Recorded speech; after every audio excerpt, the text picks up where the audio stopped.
Biyahe papunta sa ilang probinsya, fully booked na po sa PITX, habang sa NAIA naman may nakaambang water interruption.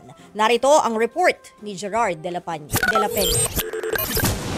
Fully booked na ang ilang biyahe papunta sa iba't ibang probinsya sa Parañaque Integrated Terminal Exchange o PITEX ngayong bisperas ng Undas. Ayon sa pamunuan ng terminal, mabenta ang mga tiket papunta sa Bicol.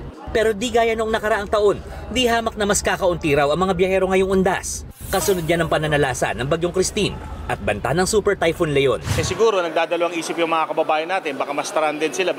Sa kabila nito, meron pa rin namang mga desididong bumiyahe, gaya nila Nora, na uwing-uwi na raw pa Sorsogon dahil naiwan doon ang kanyang mga anak. Kasi kahapon nag-text ako rito sa opisina kung may biyahe na.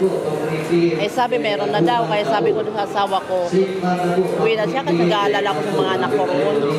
Gaya naman kahapon, nag-ikot din ulit kanina si Transportation Secretary Jaime Bautista. Pinuntahan niya ang Manila Northport Terminal na balik normal na ang biyahe ng mga barko matapos ang bagyo.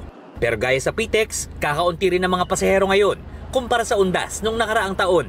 Kabaliktaran yan sa sitwasyon sa NAIA. Posibleng nga raw umabot sa 150,000 ang mga pasahero ngayong araw. Ang problema, marami pa ring aberya. Ayon sa New NAIA Infrastructure Corporation, damay ang airport sa maintenance activity ng Maynilad. Kaya mawawala ng supply ng tubig ang Terminal 3 bukas hanggang Sabado. Tiyempo pa sa Undas. Maynilad will be there to support us. Yung water delivery tanks will be there. Yung fire trucks natin dito sa San Miguel, meron tayong San Miguel Infra. Marami rin silang mga water tanks. Bukod sa tubig, malaking problema rin hanggang ngayon ang aircon at baggage handling system sa airport.